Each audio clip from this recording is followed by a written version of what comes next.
You know what the Galactic Council's biggest mistake was? Assuming that the trial of endurance would actually, endure long enough to matter. But here's the thing about humans. We don't just survive impossible odds. Oh no, that would be too simple. We build coffee shops in the middle of apocalyptic scenarios and somehow turn survival into a thriving real estate venture. Let me paint you a picture of pure bureaucratic genius.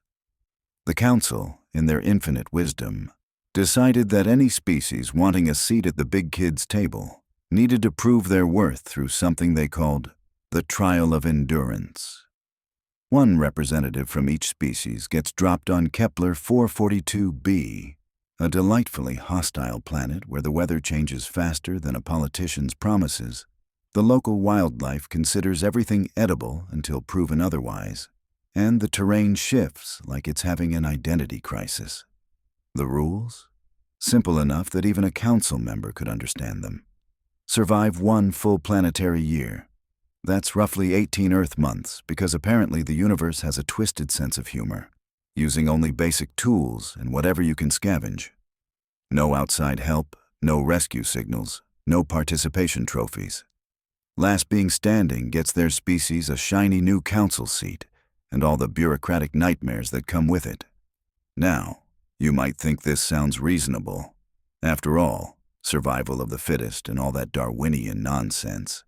But here's where it gets interesting. And by interesting, I mean absolutely ridiculous. In the 300 years they'd been running this cosmic version of Survivor, exactly 0 contestants had made it past the 8-month mark. 0. Zip. Nada. The Zephyrian, with their natural camouflage, lasted 6 months before something with too many teeth figured out that invisible doesn't mean inedible. The crystalline Vorthan, who could literally regrow limbs, made it 7 months before discovering that their silicon-based biology wasn't quite as renewable as advertised when facing the planet's acid rain season. So when Marcus Chen, a perfectly ordinary human engineer from New Shanghai, volunteered for Earth's attempt, the betting pools across the galaxy were less about whether he'd survive and more about which month would finally do him in. The smart money was on month 4, when the infamous storm season hit, and the local equivalent of tornadoes decided to cosplay as blenders. Oh, how wrong they were. How beautifully, spectacularly wrong. Marcus landed on Kepler 442b on what the locals would eventually call Founding Day, though at the time he was just a guy in a standard-issue survival suit, wondering why the Council's idea of basic tools included a multi-tool that looked like it was designed by committee and a water purification tablet collection that screamed, "We expect you to die horribly, but hydrated." The first thing Marcus did? He laughed. Actually laughed. Standing there on this God-forsaken rock with purple grass that rustled ominously in the wind, and a sun that couldn't decide if it wanted to be orange or green from day to day, he looked around at the desolate landscape and chuckled like he'd just heard the universe's best dad joke. "Well," he said to nobody in particular, "because talking to yourself is perfectly normal when you're the only human on a planet that wants to kill you. This is either going to be the worst year of my life or the most interesting. Let's find out which." The Council observers, watching through their long-range sensors, probably thought he'd already cracked. Humans and their weird coping mechanisms, right? But Marcus wasn't having a breakdown. He was having an epiphany. See, while everyone else saw a survival scenario, Marcus saw something entirely different. He saw a development opportunity. Most contestants followed the same playbook. Find shelter, secure water, hunt for food, try not to die. Rinse and repeat until the inevitable rinse and don't repeat cycle kicked in. Marcus, he pulled out his multi-tool, surveyed the landscape with the critical eye of someone who'd spent 15 years designing urban infrastructure, and started drafting what would later be known as the Kepler Development Plan. "First things first," he muttered, marking trees with his tool. Location, location, location. He didn't just find a cave and call it home. Oh no, that would be thinking small. Marcus found a cave system near a freshwater spring, downwind from what appeared to be a sulfur vent that kept most of the large predators away, and with a natural drainage system that would prevent flooding during the planet's bipolar weather tantrums. Then he started renovating. By week 2, while the council observers were still taking bets on his life expectancy, Marcus had turned his cave into something that would make a luxury hotel weep with envy. Using nothing but his engineering background and the kind of stubborn determination that makes humans simultaneously impressive and insufferable, he carved out rooms, installed a ventilation system, and created what he cheerfully called his executive suite. But that was just the beginning. Oh, sweet naive beginning. Week 3 brought the first of Kepler 442b's famous surprise visitors. A pack of creatures that looked like wolves if wolves had been designed by someone who'd only heard wolves described by someone who'd been drunk at the time. 6 legs, too many eyes, and an attitude problem that screamed apex predator. Most contestants would have grabbed their basic weapons and prepared for a fight to the death. Marcus? He grabbed his multi-tool and prepared for a construction project. "You know what you guys need?"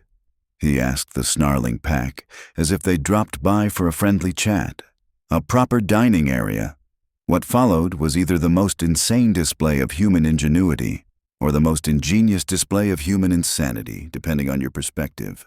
While the wolf thing circled and snapped and generally tried to audition for a horror movie, Marcus calmly assembled what he would later describe as a wildlife management system, and everyone else would call the most overcomplicated trap in galactic history. Using his understanding of leverage, some conveniently placed rocks, and the kind of creative problem-solving that makes engineers both valuable and dangerous, Marcus didn't just catch one of the creatures. He caught all 6, unharmed, in what amounted to a deluxe holding pen complete with a feeding mechanism and enrichment activities. "There we go," he said, dusting off his hands as the confused predators found themselves in what was essentially a 5-star zoo enclosure. "Now we can be neighbors instead of having that whole awkward predator-prey relationship thing." The council observers checked their sensors 3 times, convinced they were malfunctioning. In their entire recorded history, no contestant had ever captured hostile wildlife for anything other than food. And Marcus wasn't even planning to eat them. He was planning to study them. "Behavioral analysis," he explained to his new wolf thing neighbors, who had given up snarling and were now looking at him with the kind of confusion usually reserved for tax forms. "If I'm going to live here for a year, I need to understand the local ecosystem, and you guys are obviously important parts of that ecosystem, so let's figure out how to coexist." Week 4 brought the storm season, and with it, winds that could relocate mountains and rain that fell sideways with malicious intent. Most contestants would have hunkered down in their shelters and prayed to whatever deities their species favored. Marcus fired up what he'd started calling his weather management protocol. See, while everyone else viewed the storms as obstacles to survival, Marcus saw them as free power generation and water collection opportunities.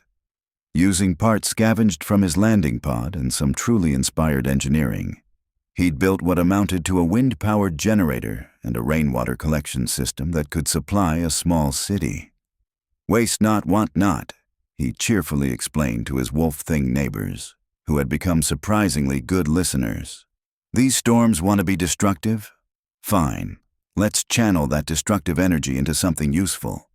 By month 2, Marcus's cave system had expanded into something that would generously be called a compound and more accurately be described as a small town planning project in its early phases. He'd carved out workshops, storage areas, and what he optimistically called guest quarters, because apparently, even in survival situations, humans plan for visitors. The council observers were no longer taking bets on when Marcus would die. They were taking bets on what impossible thing he'd do next. Month 3 brought first contact with the local semi-intelligent species, creatures that looked like a collaboration between an octopus and a filing cabinet, if filing cabinets had trust issues and tentacles. The archivists, as Marcus immediately dubbed them, had been watching him from a distance with the kind of fascination usually reserved for traffic accidents. Most contestants would have either avoided them entirely or tried to establish dominance through some form of aggressive display. Marcus walked up to their leader with a handshake ready and a smile that suggested he was meeting new neighbors at a block party. "Hi there," he said to the bemused archivist, whose tentacles were doing something that might have been the local equivalent of a confused shrug. "I'm Marcus, your new neighbor. I was wondering if you folks might be interested in a trade agreement." What followed was probably the first interspecies business negotiation in the trial's history. Marcus, it turned out, had been paying attention to what the archivists collected: shiny rocks, unusual plant specimens, and anything that made interesting sounds when the wind hit it. He'd also noticed that they seemed to have trouble reaching certain areas due to their physiology. "So here's what I'm thinking," Marcus explained, sketching diagrams in the dirt with the enthusiasm of someone pitching the deal of the century. "I help you collect specimens from areas you can't reach, and in exchange, you help me understand the local flora and fauna. Plus, I've got some spare space in my compound if you ever need temporary storage." The lead archivist made a sound like a filing cabinet having an existential crisis, which Marcus correctly interpreted as interested confusion. By the end of the week, he'd established what historians would later call the first interspecies trade relationship in trial history, complete with a primitive but effective communication system and what amounted to a mutual defense pact. Month 4 was storm season's bigger, meaner cousin, hurricane season, but with the kind of hurricanes that made Earth's look like gentle breezes with commitment issues. The storms hit with winds that could strip paint from asteroids and rain that fell with the impact velocity of small meteorites. Marcus, naturally, had prepared for this, not by building stronger shelters or stockpiling supplies, but by completing what he'd been working on since month 2, a storm shelter system that doubled as a community center. "Come on in, everyone," he called to his archivist neighbors and his Wolf Thing tenants as the first hurricane of the season approached with all the subtlety of an angry deity. "I've got hot soup and entertainment." The shelter he'd carved and constructed was, by any reasonable standard, a marvel of emergency engineering. Multiple levels, independent air circulation systems, food storage that would last months, and, because this was Marcus, a recreational area complete with games he'd invented using local materials. The council observers watched in stunned silence as what should have been the deadliest month in the trial's history turned into something that looked suspiciously like a community slumber party with interspecies bonding activities. Month 5 brought the acid rain season, which was exactly as fun as it sounds. The planet's atmosphere periodically decided that regular water was boring, and rain should be capable of dissolving most known materials. Most contestants who'd made it this far historically had died within days of the first acid shower. Marcus had spent month 4 creating what he cheerfully called his umbrella protocol, a network of covered walkways and protective structures that allowed safe movement throughout his compound. But more importantly, he'd figured out how to neutralize and collect the acid rain for use in his expanding industrial projects. "Waste not, want not," became his unofficial motto, usually delivered to his archivist neighbors who had started bringing him problems to solve as if he were the local fix-it shop with a really good warranty. By month 6, Marcus's compound had evolved into something that the council observers were struggling to categorize. It was part survival shelter, part research station, part manufacturing facility, and part social club. He'd established what economists would later analyze as a functioning microeconomy with his archivist neighbors, developed a sustainable food production system, and somehow convinced his Wolf Thing neighbors to become the local security force in exchange for regular meals and belly rubs. "You know," he told the lead archivist during one of their regular evening conversations, "I'm starting to think this place has real development potential." Month 7 brought the seismic season, when the planet's geological instability decided to throw a tantrum that registered on instruments from 3 star systems away. Earthquakes that could rearrange continents hit with the regularity of a broken alarm clock, and the ground shifted like it was trying to solve a Rubik's Cube.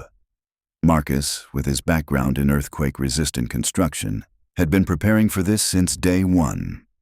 His compound wasn't just built to survive seismic activity, it was built to take advantage of it.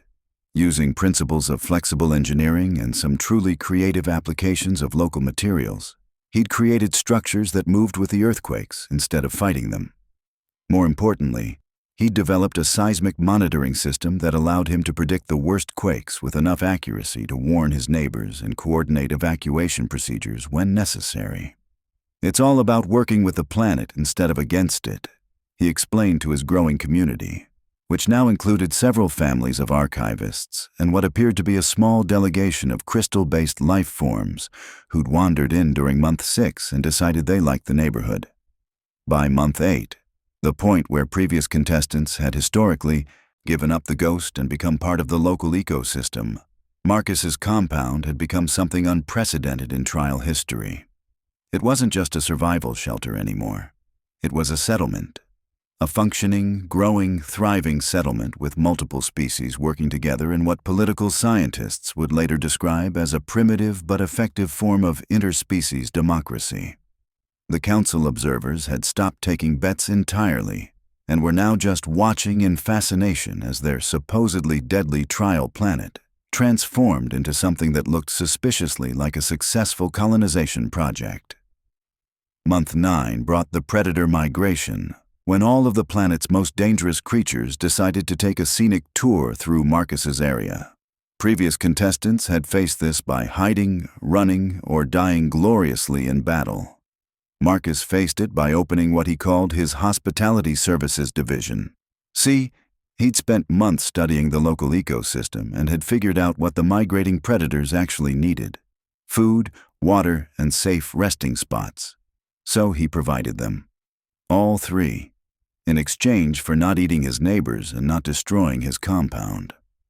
"Think of it as a rest stop," he explained to a creature that looked like a T-Rex with trust issues and a substance abuse problem. "You get what you need. We all stay alive and happy. Win-win." By this point, the council had dispatched actual xenobiologists and social scientists to study what was happening, because Marcus had somehow turned their trial of individual survival into a case study in interspecies community development. Month 10 through 12 were what Marcus later described as his infrastructure development phase. With a stable community, established trade relationships, and a growing population of various species who decided that his settlement was preferable to whatever they'd been doing before, Marcus began working on what he called Phase 2 of the Kepler Development Plan. Roads, proper roads, with drainage and maintenance schedules. Expanded housing for the growing population, specialized workshops for different species needs, a library, because apparently even in survival situations, humans need somewhere to keep their books, and, because this was Marcus, a town hall where the various species could hash out disputes and make collective decisions about community development. Government, he explained to the increasingly large crowd of observers who'd gathered to watch this impossible experiment, is just organized problem-solving at scale, and I really like solving problems. Month 13 brought the council's first official inspection team, who arrived expecting to find either a corpse or a survivor clinging to life by his fingernails. Instead, they found a bustling multi-species settlement, complete with its own postal system, a small but growing manufacturing sector, and what appeared to be the beginnings of a spaceport. "Welcome to New Kepler," Marcus said, greeting the inspection team with the kind of enthusiasm usually reserved for successful real estate showings. "Population 43 and growing. We've got full municipal services, sustainable energy, and the best coffee this side of the galactic core. Can I interest you in a tour?" The inspection team's leader, a Centaurian bureaucrat who'd seen everything the galaxy had to offer and found most of it disappointing, walked through Marcus's settlement with the expression of someone whose entire worldview was being gently but thoroughly demolished. "This was supposed to be a survival trial," the bureaucrat said, watching a group of young archivists playing what appeared to be interspecies soccer with some of the wolf-thing cubs. "Oh, I survived just fine," Marcus replied cheerfully, "but survival's just the beginning, isn't it? Once you've got that figured out, why not build something worth surviving for?" Month 14 through 18 were what the Council would later classify as the most comprehensive accidental colonization project in recorded galactic history. Marcus's settlement grew to over 200 residents representing 12 different species, established trade relationships with settlements on neighboring continents, developed its own currency, and somehow managed to declare independence from planetary authority while still maintaining friendly relations with everyone involved. "You know," Marcus told the Council's final inspection team as they surveyed New Kepler's bustling downtown area, complete with shops, restaurants, and what appeared to be a small university. "I'm starting to think your trial needs better marketing. Instead of survive if you can, maybe try build your dream community on this exciting frontier world."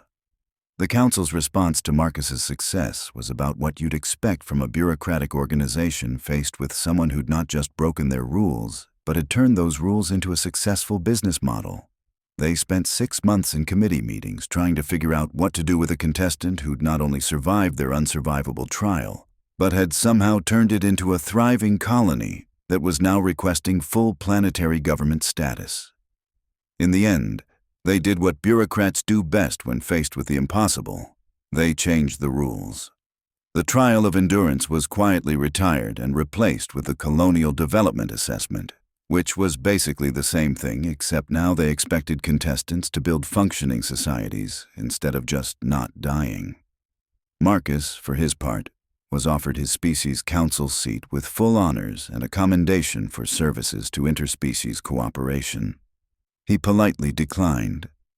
"Thanks, but I'm pretty busy here," he said from his office in New Kepler's City Hall, reviewing plans for the settlement's first orbital elevator. "We're working on some exciting development projects, and I'd hate to leave just when things are getting interesting." The Council observers packed up their equipment and headed home, shaking their heads and muttering about humans and their incomprehensible tendency to turn impossible situations into real estate opportunities. Marcus waved goodbye from his porch, where he was sharing coffee with his archivist neighbors and planning the next phase of New Kepler's expansion. In the distance, construction crews made up of 6 different species were working on the foundation for what would become the planet's first interspecies cultural center. "You know," he said to nobody in particular, "because talking to yourself is perfectly normal when you've just turned a death world into a thriving multicultural metropolis, this turned out way better than I expected. And that, friends, is how humanity earned its place on the Galactic Council, not by surviving the impossible, but by looking at the impossible and asking, 'But have you considered the zoning permits?' Because that's what we do. We don't just survive, we renovate,